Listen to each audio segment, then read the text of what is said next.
வணக்கம் வாசகர்களே!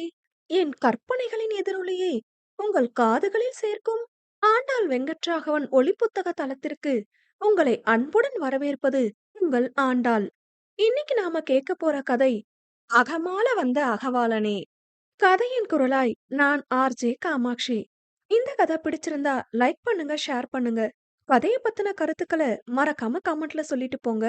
இப்பதான் புதுசா சேனலுக்கு வரீங்கன்னா சேனலை சப்ஸ்கிரைப் பண்ணிட்டு பக்கத்துல இருக்க பெல் ஐகானை தட்டி விடுங்க. அப்பதான் நாங்க போடுற கதைகளோட நோட்டிபிகேஷன் உங்களுக்கு உடனுக்குடனே கிடைக்கும். வாங்க கதை கேட்டு ரசிக்கலாம். அத்தியாயம் 5.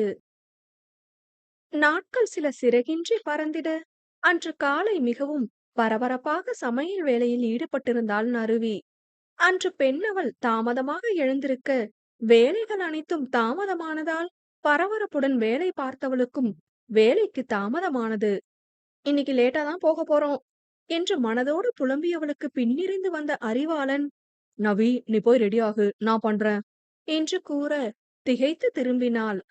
வியர்த்து விறுவிறுத்திருந்தவளை கண்டவன், போமா, லேட் ஆயிடும் உனக்கு என்று கூற, இல்ல நீங்க பேப்பர் திருத்திட்டு இருந்தீங்கல்ல என்றாள். அது காலேஜ் போய் கூட திருத்திப்ப நவி, நீ போ, லேட் ஆகுது, நீ ரெடி ஆகு, நான் அதுவரை பண்றேன் என்று அறிவு கூற அவனையே அசைவற்று வியப்பாய் பார்த்தாள். அவள் முகத்தில் வழிந்த வியர்வையை துடைத்தவன், போ நவி என்க நறுவி என்ற சிலை உயிர் பெற்று சென்றது.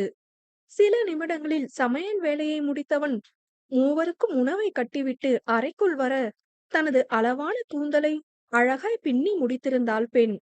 தனக்கு வேண்டியவற்றை எடுத்து வைத்தவன், மார்னிங் ஃபுட்டும் உனக்கும் சேர்த்து கட்டிட்டேன் நவி, ஆபீஸ் போயிட்டு மறக்காம சாப்பிடு, ஸ்கிப் பண்ணிடாத என்று கூற பதிலின்றி மெல்ல தலையசைத்தாள். அதில் துணுக்குற்றவன் அவள் முகம் நோக்க அழுது கலைத்ததன் விளைவாய் அவள் கண்கள் சிவந்திருந்தது. இன்னும் இமைகளில் கண்ணீரின் மிச்சங்கள் ஈரத்திரை போர்த்தி இருந்தது. அவள் தோள் பற்றி திருப்பியவன், நவி என்னாச்சு என்க சட்டென்று அவன் திருப்பியதிலும் தன்னை அவன் கண்டு கொண்டதிலும் அதிர்ந்து நோக்கினாள். படபடப்பு அவளை மிக மெல்லமாய் சூழ்ந்து கொண்டது. விரிந்த அவள் விழிகளிலிருந்து கோடாய் நீர் வழிய, நவிமா என்ன பண்ணுது, உன் உடம்புக்கு முடியலையாடி, எதுவும் ப்ராப்ளமா என்று சற்றே பதட்டமாய் அவள் நெற்றியிலும் கழுத்தடியிலும் கை வைத்து பரிசோதித்தபடி கேட்டான். அவன் ஸ்பரிசத்தில் உள்ளம் சிலிர்த்தவள் சட்டென விலகி, அதெல்லாம் ஒண்ணுமில்ல என்றாள்.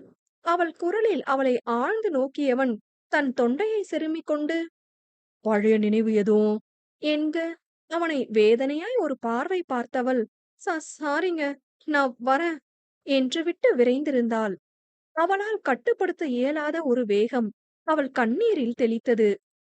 சமையல் அறையிலிருந்து வெளியே வந்த இளங்கோ கட்டுப்படுத்த இயலாத கண்ணீரை துடைத்த வண்ணம் செல்லும் அண்ணியையும் பதைபதைப்போடு வெளியே வரும் அண்ணனையும் கண்டு அதிர்ந்து நோக்கினான். அம்மாவுக்கு எடுத்து வச்சுட்டு கிளம்புடா என்ற அறிவு விரைந்து வாசலை நோக்கி செல்ல, ஓ காட் என்ற பெருமூச்சுடன் இளங்கோ தன் கடமையை தொடர சென்றான். வண்டியை உருட்டி கொண்டே, நவி நவி என்ற அறிவு சத்தமாய் கத்தவும் அதில் திடுக்கிட்டு திரும்பியவள் அவன் ஓட்டமாக வருவதைக் கண்டு அதிர்ந்து நிற்க அவளை நெருங்கியவன், மா சாரி என்றான். அவன் எதற்காக மன்னிப்பு வேண்டுகிறான் என்று புரியாமல் அவள் விழிக்க, இல்ல அப்படி கேட்டது உன்னை ஹர்ட் பண்ணிடுச்சா, சாரி நவி என்று அவன் பதட்டமாய் கூறினான். அவனை ஆச்சரியமாய் பார்த்தபடி, இல்ல நீங்க எதுக்கு சாரி கேக்குறீங்க என்று தடுமாறியவள் ஒரு பெருமூச்சு இழுத்துவிட்டு, போகட்டும் விடுங்க என்றாள்.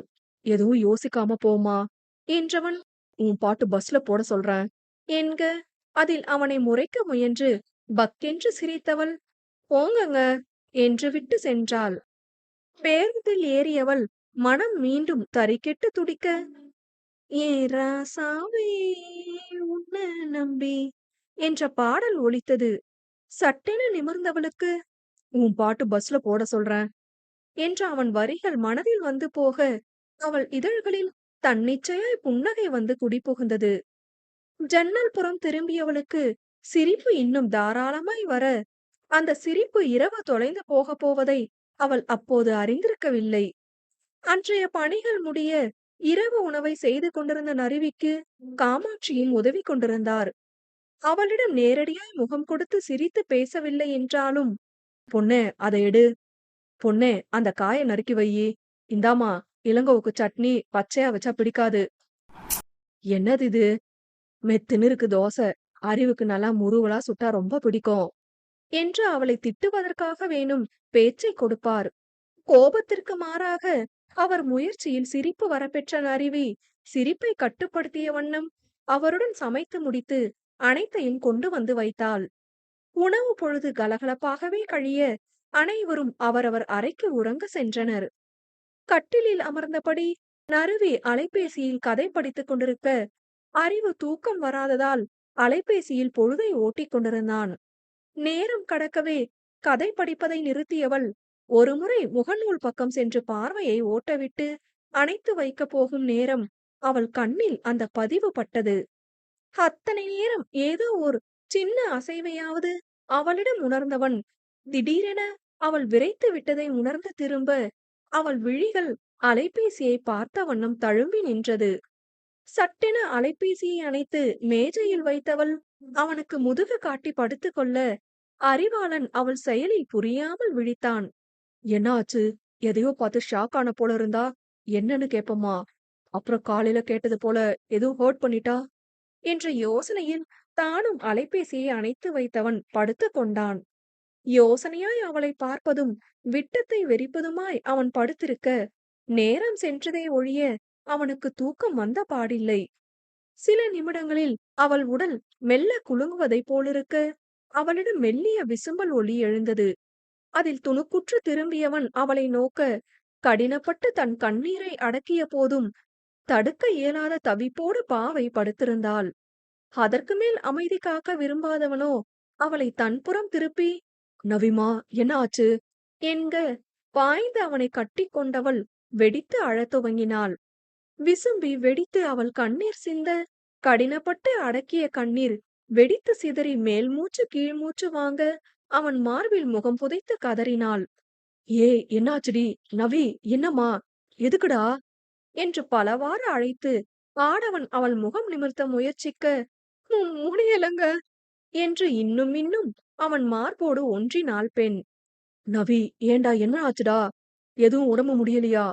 என்று நிச்சயம் அதுவல்ல என்று தெரிந்து கொண்டே அவன் கேட்க, தலையை இடவலமாக ஆட்டி விக்கி விக்கி அழுதாள்.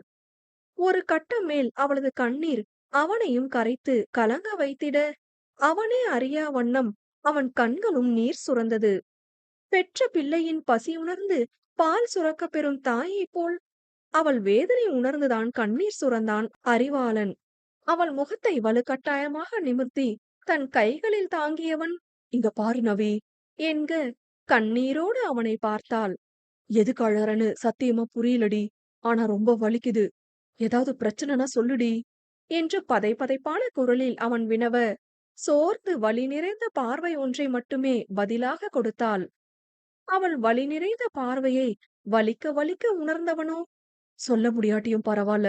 மனசு ரொம்ப பாரமா இருந்தா அழுதுக்கோ" என்று தன் தோள்களை அவளுக்கு இருப்பிடமாக்கி அவன் சாய்ந்து கொள்ள, அதில் மீண்டும் அவள் கண்ணீர் வெடித்தது.